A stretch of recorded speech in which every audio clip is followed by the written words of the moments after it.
परम प्रेम श्री ठाकुर जी के श्री चरणों में प्रणाम निवेदन के साथ ही सभी को मेरा जय गुरु। आज मैं नारी नीति के विश्लेषण के लिए अध्याय संख्या वाणी संख्या 3 लाई हूँ, जिसका शीर्षक है क्षिप्रता और दक्षता। आपको पहले इसका शीर्षक का मतलब मैं बताऊं, फिर मैं इसको पढ़ूंगी, फिर मैं इसका विश्लेषण करूंगी। क्षिप्रता का मतलब है तीव्रता और दक्षता का मतलब है पारंगत होना, किसी भी काम में दक्ष होना।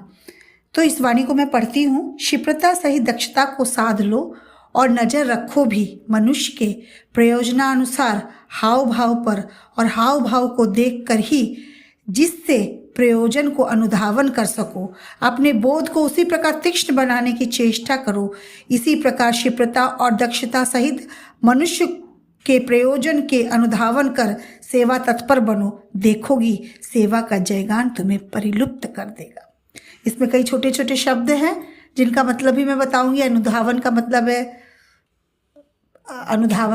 है अनुसरण करना, और परिलुप्त का यहाँ का मतलब है कि अच्युतम, उत्कृष्ट, सर्वोत्तम। तो मैं इसको व्याख्या इसकी करती हूँ। क्षिप्रता और दक्षता सहित ठाकुर जी कहते हैं तीव्रता रखो और दक्षता क्या है? दक्ष होना, पारंगत होना। जैसे कहते हैं ना, दीक्षा मानो, दीक्षा लेके हम दक्ष हो जाते हैं। ठाकुर जी की वाणी है, दीक्षा मानो दक्ष करती।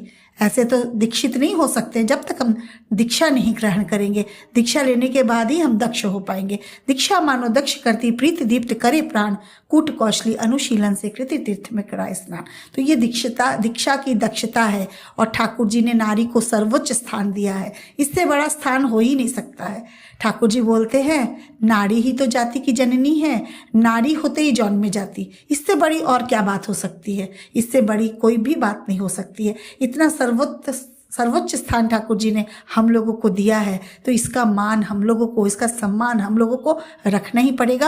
और ये दक्षता हम में है, आप में है, सभी माओं में है, और इसको हम लोग को, सारी क्वालिटी को, सारे गुणों को बस जागृत करना है। जागृत करने की देर है और दिशा देना है। तो ठाकुर जी कह रहे हैं क्षिप्रता दक्षता के साथ तीव्रता और पारंगत, मतलब एकदम दक्ष होके हमको नजर रखना पड़ेगा मनुष्य के प्रयोजनानुसार। नारी में इतनी शक्ति होती है कि वो सभी के हाव भाव, किसी के भी बॉडी लैंग्वेज उसको समझते देर नहीं लगती है।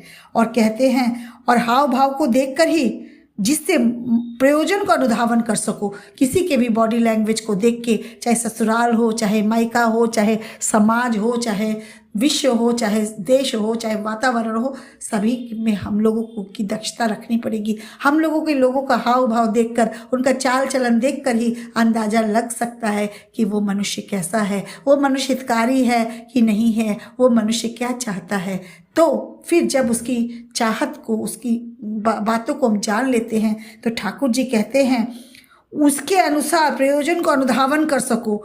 और जब उसके प्रयोजन को हम जान लेते हैं, समझ लेते हैं, तो उसका हमको अनुसरण करना है। अनुसरण कैसे करना है? हम ससुराल में हैं, ससुराल के लोग, हमारे जो चाचा, हमारे जो ससुर हैं, सास है, ननद है, देवर है, जो भी है ससुराल में, सबके प्रयोजनानुसार हमको देखकर, समझकर उनका अनुसरण करना है। क्योंकि एक माँ ही, एक कन्या ही ऐसी होती है जो कई रिश्तों को निभाती है। कन्या एक कन्या होती है, किसी की पुत्री होती है, किसी की माँ होती है, किसी की भाभी होती है, किसी की चाची होती है, किसी की ताई होती है। ये कन्या का विभिन्न रूप है, और इन रूपों में सभी जगह हम पूजे जाएं, सभी जगह हमारा समन्वय सुंदर हो। तो ठाकुर जी कह रहे हैं कि तुम सभी के प्रयोजन को अनुसरण कर अपने बोध को उसी प्रकार तीक्ष्ण बनाने की चेष्टा करो। जब हम सबका प्रयोजन जान जाएंगे, सबका अनुसरण जान जाएंगे कि कौन क्या चाहता है,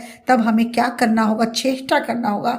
इसी प्रकार क्षिप्रता और दक्षता सहित तीव्रता और पारंगत के सहित हमको मनुष्य के प्रयोजन को अनुसरण कर सेवा तत्पर बनना पड़ेगा। सेवा तत्पर बनना क्या है? सेवा की मैं परिभाषा पिछले ही अध्याय में दी थी कि सेवा जो मनुष्य को स्वस्थ, सुंदर और आनंदित करता है।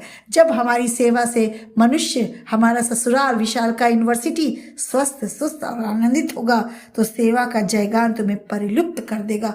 परिलुप्त माने अच्युतम, उत्कृष्ट, सर्वोत्तम। तो जो हमारी जयगान होगी वो अच्युतम होगी, वो सर्वोत्कृष्ट होगी, सर्वोत्तम होगी। यही ठाकुर जी कामना करते हैं हम माँओं से, हम नारियों से, हम माताओं से। निश्चित तौर पर हम कोशिश करेंगे, कोशिश हम सब की जारी रहेगी कि विशालका यूनिवर्सिटी में ठाकुर जी ने हमको कैसे रहने कहा है, कैसे बॉडी लैंग्वेज करने कहा है। ठाकुर जी कहते हैं माँ लोगों का जाजन, देयर याजन lies through their good adjustment in family atmosphere. वो फैमिली एटमोसफियर में कैसे उठती हैं, कैसे बैठती हैं, कैसे बोलती हैं, कैसे आचरण करती हैं, यही तो हमारा जाजन है। इस वाणी संख्या 3 से ठाकुर जी यही कहने का प्रयास कर रहे हैं। आशा ही नहीं पूर्ण विश्वास है कि मेरी व्याख्या आप लोगों को अच्छी लगी होगी और सभी को वंदे पुरुषोत्तमम।